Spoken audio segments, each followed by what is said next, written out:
actually, going back to your use of the term free heat, you say in your book that the good thing about free heat is that it is free. So could you expand then on how these reverse cycle air conditioners, which are basically heat pumps, am I correct there, how they work? Sure.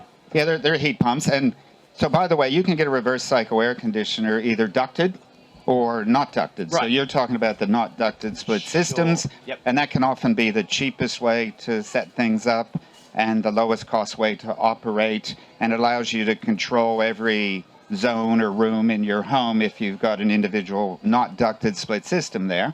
But you can certainly also do reverse cycle air conditioning with a ducted system.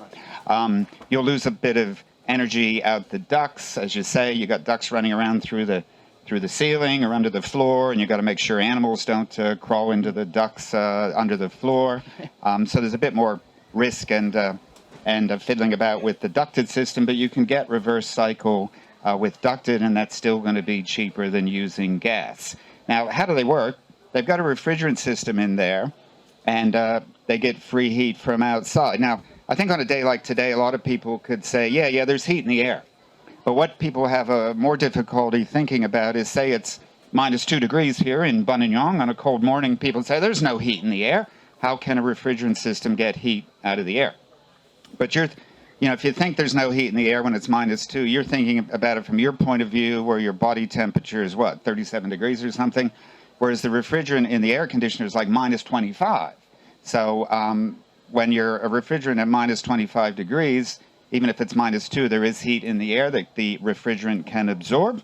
Then the refrigerant goes through its cycle, goes through a compressor, then it's hot enough, it becomes hot enough, then it goes through to the fan, where then that blows the heat off the refrigerant, and that's how you heat your house.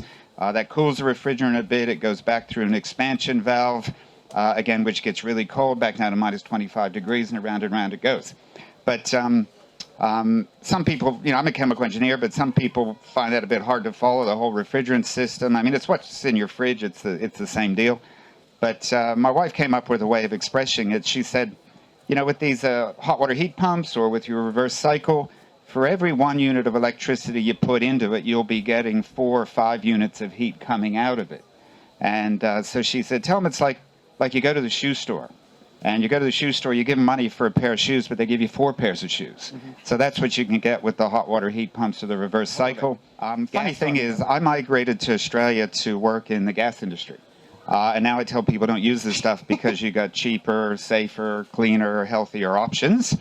And one of the situation right now is that most of Victoria's gas used to come out of the Bass Strait and some out of the Otway Basin as well. But I used to get in the helicopters down in Gippsland and fly to all the offshore oil and gas platforms out in the Bass Strait. And it was pretty amazing. You look down at all of this, and the deal is that they discovered that, they discovered all that oil and gas like 59 years ago. And they looked at it and said, wow, there's like 60 years worth of gas here that we could, use in Melbourne and Victoria. And they discovered that 59 years ago. So if people keep using gas, if they want to pay 3 or 4 times as much for a fuel source, it's coming from further and further away. It's coming from the Queensland coal seam gas fields down the pipelines that connect up Adelaide and Melbourne and Sydney and Melbourne. So it's coming from quite far away, which is expensive. And now they're looking at bringing imported gas by ship, so liquefied gas in a ship into Geelong. So they're going to do that. And so you'll be able to get gas, but it's not going to be cheap. It's not like it's just coming out basically for free out of the Bass Strait anymore, a byproduct of the oil industry. Okay, so, what I suppose are some very immediate and very cheap adjustments people can make to their home when they go home today or this week, or you know what I mean? Just very simple, quick fixes that will make a difference. Yeah, I know it's still summer and it's still warm, but I do think about winter a lot and the whole getting off gas thing. So, just be thinking ahead to next winter and how you can be using a reverse cycle air conditioner for heating. Maybe you already own it, or maybe you were thinking of getting reverse cycle anyway. So, it's a third the cost of heating with gas. So get your home set up that you can be heating with a reverse cycle air conditioner. And then the other top tip is there's filters in air conditioners, whether it's an individual split system or whether it's a ducted system. there's a filter in there, or at least there should be, and they get dirty and they need to be cleaned. So many times I'm in people's homes, particularly with some of the younger kids. We're not born knowing that there's filters in air conditioners. Yep. And maybe a young couple's been fortunate enough to be able to buy a home. And so I'm like, you could be heating with this air conditioner. Oh, that's good. Did you know there's a filter in there? Nah, what's that? So we get a bit of a ladder maybe if you have to get up there and open the front of the reverse cycle air conditioner. And oh my God, some of the filthy filters that you can see, it's hard to believe that the air conditioner has even been working. So that's a top tip is heat with an air conditioner, but make sure the filter's clean. What are some of the other ones? Roof space insulation is vital. We've got like EnviroFlex over here that can tell you more about roof space insulation.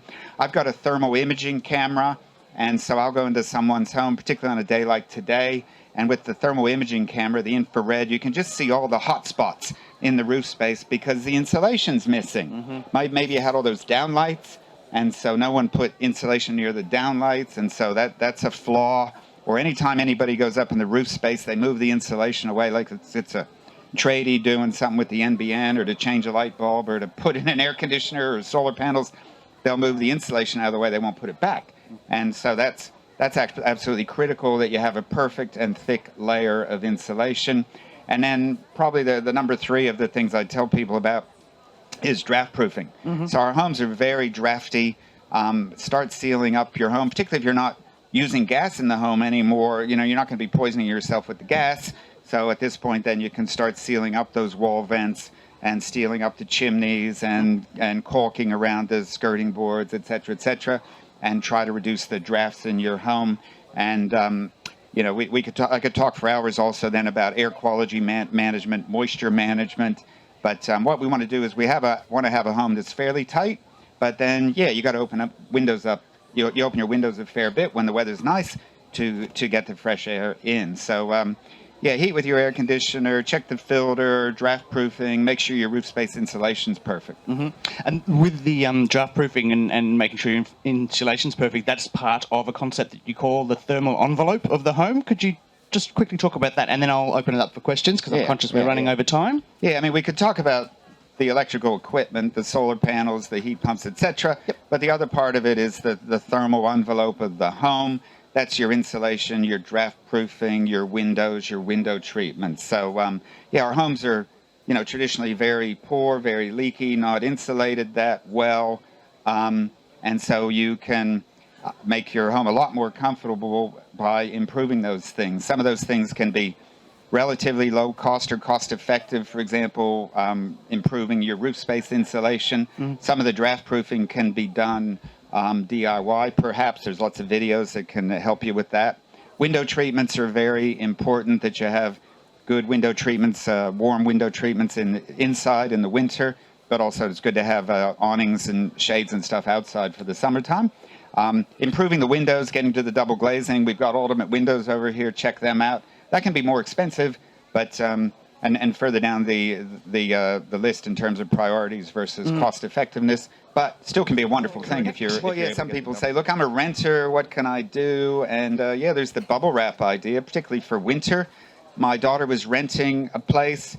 My grandson's room was fairly cold in the winter and kind of dug into a hillside, and they weren't really overheating the room very much. So of course you always just saw the moisture condensation on the windows, and it was kind of hard to mop all that moisture up. So there wasn't much to see outside anyway, so we bubble wrapped the window, which is pretty easy. You cut the bubble wrap to the right size, just squirt the windows with a little bit of water and just stick the bubble wrap up there, and done. And look, it's, our climate, it's not like this is, Chicago or, like a really cold place. It's not like we got snow on the ground 6 months of the year.